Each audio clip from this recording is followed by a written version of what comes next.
Maybe it's just me here, but it seems like in many ways over the years, Italy has always looked abroad to become more like something else, rather than becoming more like Italy, letting Italy lead itself in its own way.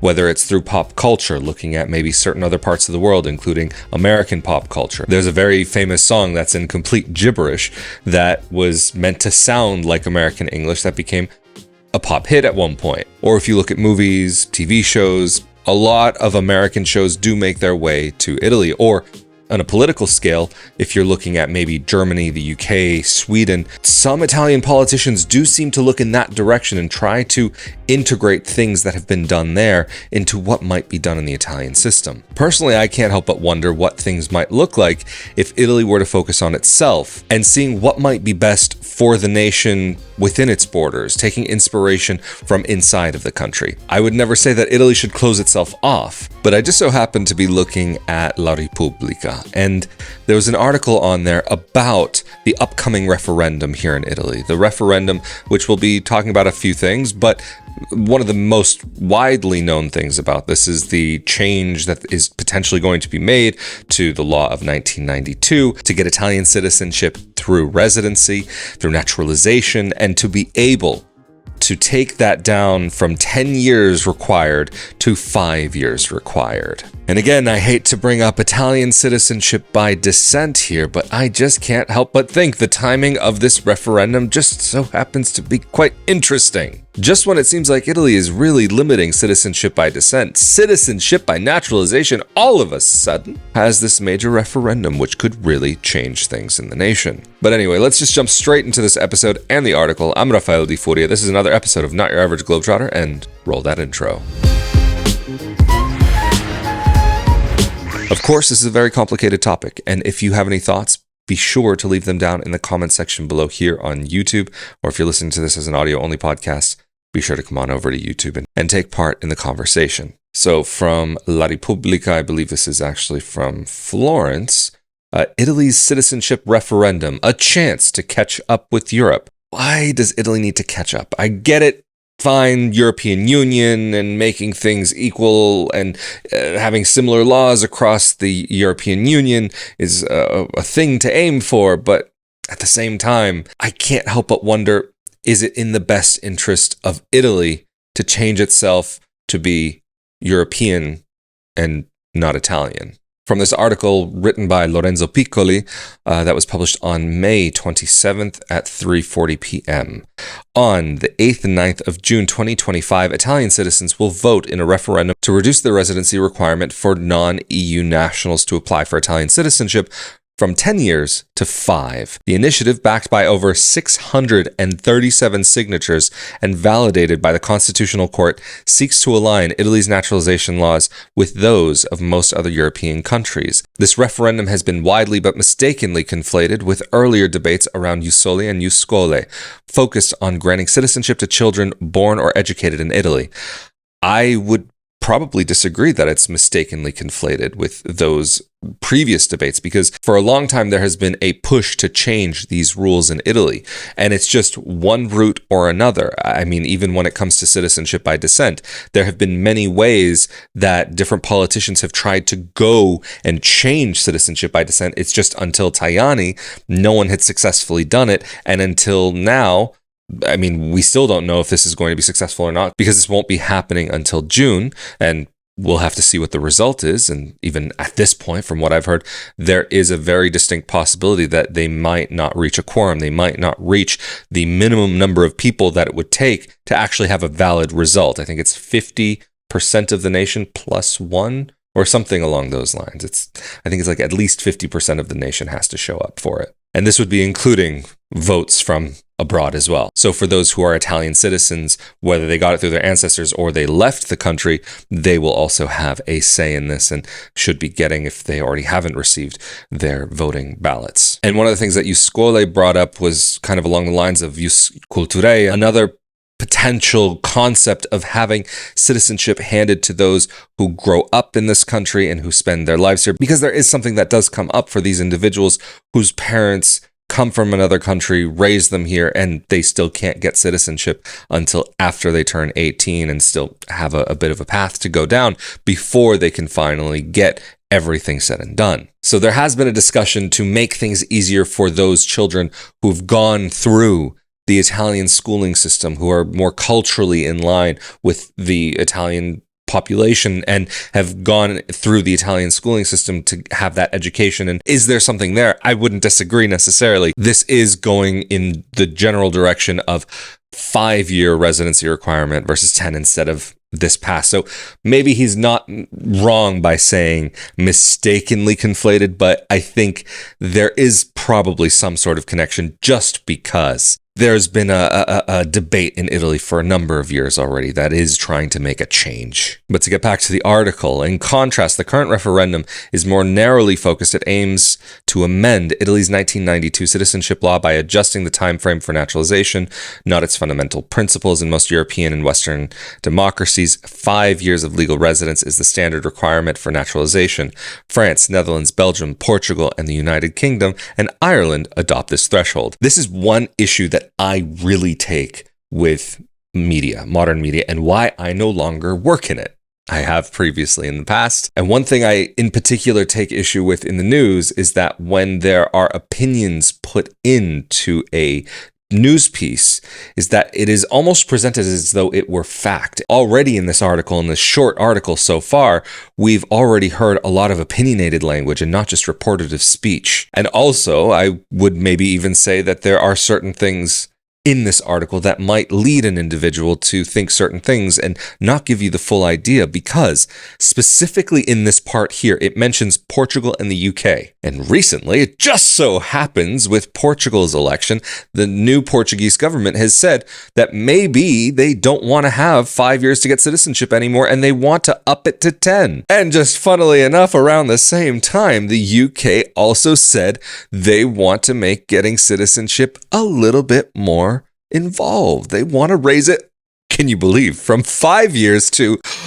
shockingly, 10 years. Also, there are some other things that are involved there, but this is one thing that I can't help but wonder. If Italy is looking to follow the examples of other countries, then why would it be following the old examples? And why it is that there are countries now that are maybe pushing in a different direction. Fine, okay, this referendum would have been triggered before these announcements from Portugal and the UK, but it just happens to be interesting to me that countries that have had 5 years instead of 10 years are now looking to change it and have seen things within their system that for whatever reason pushes them in the direction of wanting to push for 10 years, whatever that may be. It might be different in different cases and different depending on the needs of the nation, but I can't help but say that maybe citizenship shouldn't be the easiest thing to acquire. And yes, of course, having to pass a language test and having to live in a country for a certain amount of years, I don't disagree with. But I'm not saying how many years that should be. 5 years is definitely a significant amount of time. 10 years is very, very long. Is there maybe a middle ground? Possibly. But I'm not here to say whether I think it should be 5 years or 10 years. It just happens to be interesting to me that Italy is leaning in this direction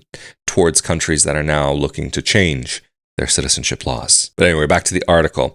Netherlands, Belgium, Portugal, United Kingdom, Ireland adopt this threshold alongside integration requirements such as language proficiency and civic knowledge. I think that's a great thing. Again, even for citizenship by descent, with this whole Tajani thing, I think there should have been a residency requirement. I think there could have been linguistic, not necessarily requirements, but facilitation to help individuals to be able to integrate into their country.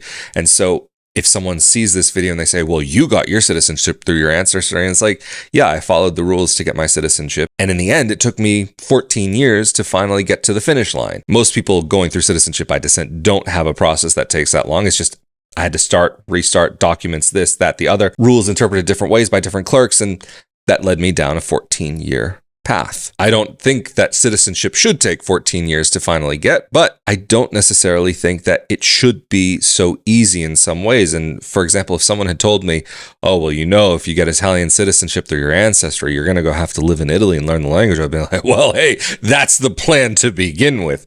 I understand there are plenty of people who just get the citizenship because they have a yearning to connect with their ancestry. And in a way, I understand that. But at the same time, Citizenship isn't just this la-di-da, fluffy pink unicorn and puffy clouds and rainbow. It's a serious matter that comes with certain duties and responsibilities, and to understand not only that you have on some level this minimal representation of the country that you're going to be in, you have a duty almost even to learn about the political system and how things work in the country, and even, I would say, to live there and really know what it is like on a day-to-day basis, something that I've done and plan to do again. But anyway, jumping into the article, skipping ahead just a sentence, outside of Europe, countries like Canada, Australia, New Zealand also have had a residence requirement of 5 years. Italy's 10-year requirement, shared with a few states such as Austria, Lithuania, Slovenia, Spain, and Switzerland, places it among the most restrictive laws in the Western world. And I think it might be worthwhile clarifying that I find myself neither on the right nor the left,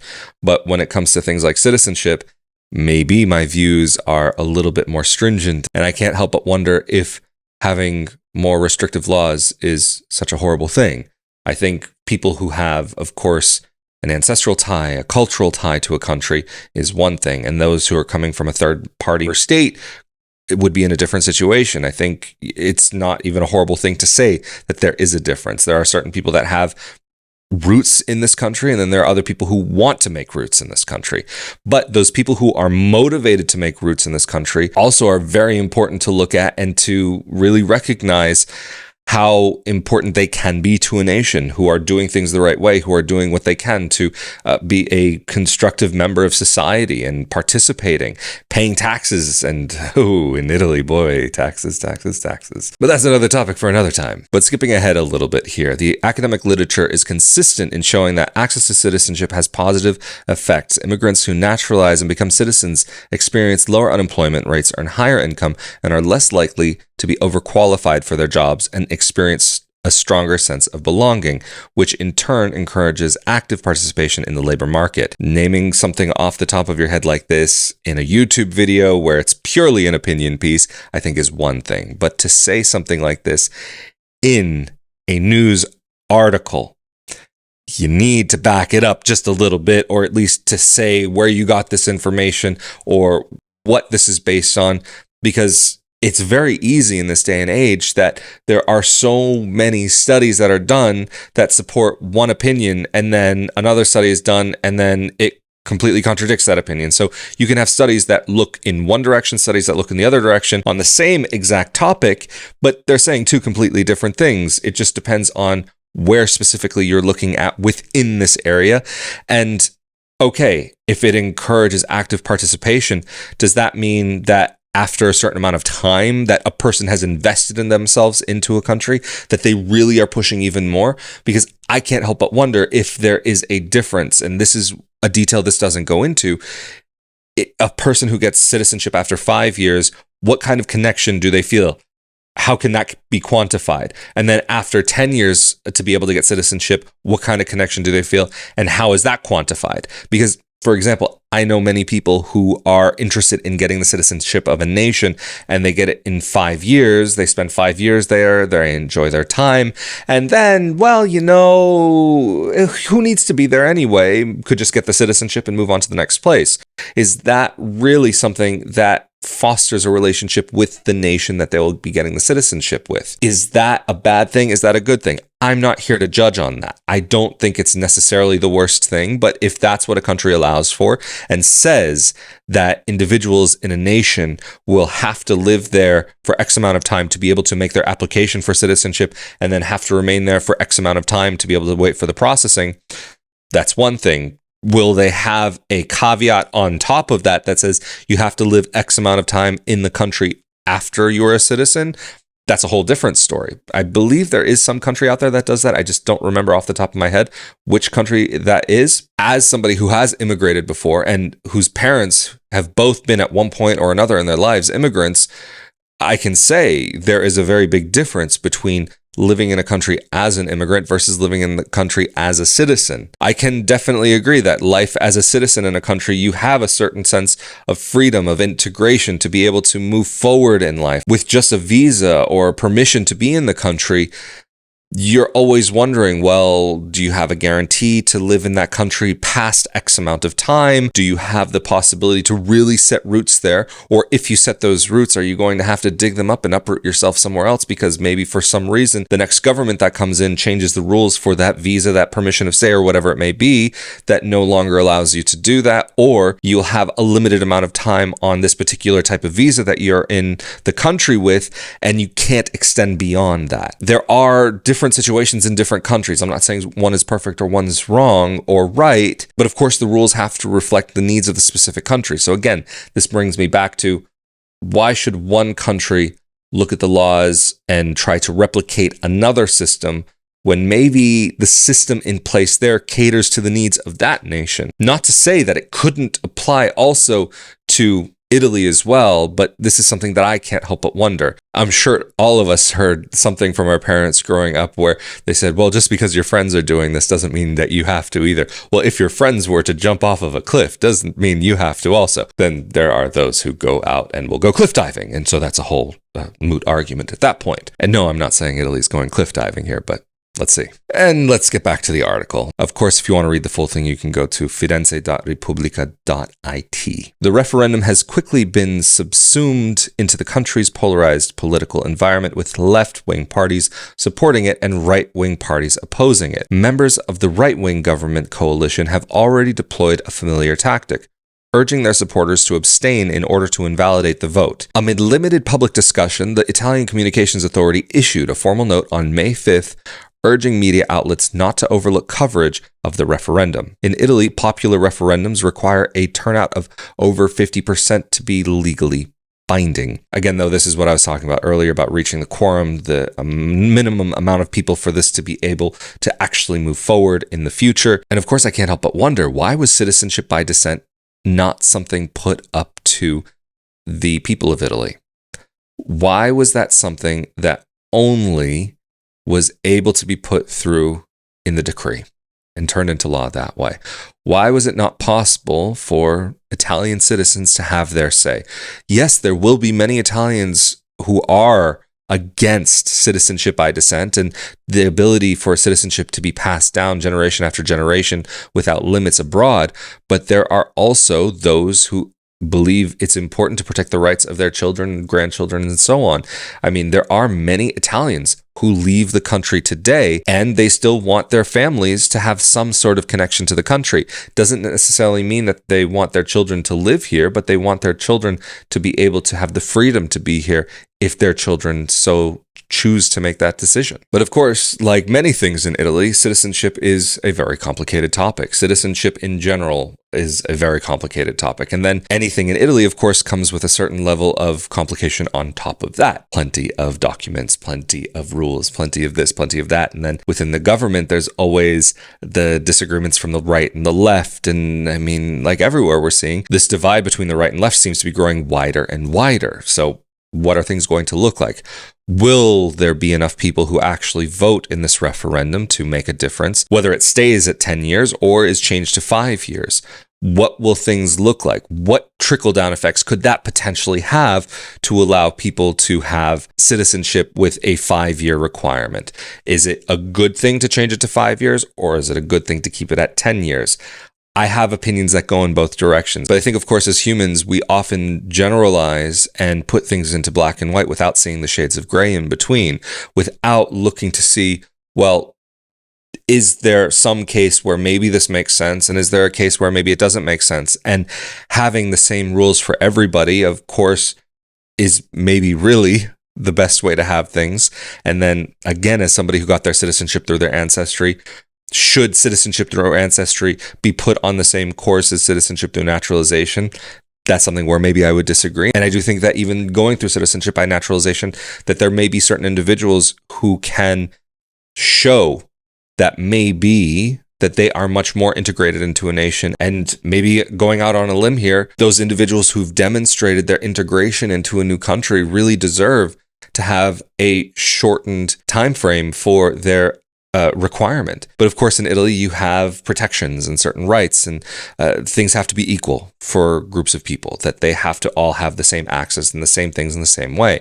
And so by treating the same group of people in different ways, that's maybe a problem. But there are certain countries which do make things a little bit easier for those who demonstrate certain things. Like, for example, in Germany, this is one of the things that was mentioned in the article, that they did make getting citizenship a little bit easier for certain individuals who do demonstrate a certain level of integration into the country. And so that's actually something that I think could work. And maybe that is one of those things that Italy could look at and look abroad to take inspiration from. Very often it seems as though there's going so far off in one direction or going far off in the other direction, but not looking for the happy medium in between, that no, things have to be 10 years. No, things have to be 5 years. Well, what about 8 years? Or what about 7.5 years? Or what about leaving it at 10 years, but allowing for certain individuals who maybe have gone to school in Italy to get a certain amount of time knocked off of that? Or for certain individuals who've also gone to university in Italy to have a certain extra amount of time knocked off of that, and to allow for people to knock their time down, to bring it down eventually to 5 years somehow. I'm not saying I have all the answers, and of course, I'm not saying I'm right. And I'm not saying that the system isn't broken, but I'm also not saying that it needs to be fixed. I think there are a lot of problems that Italy does face on a day-to-day basis, and that there are a lot of things that could be addressed.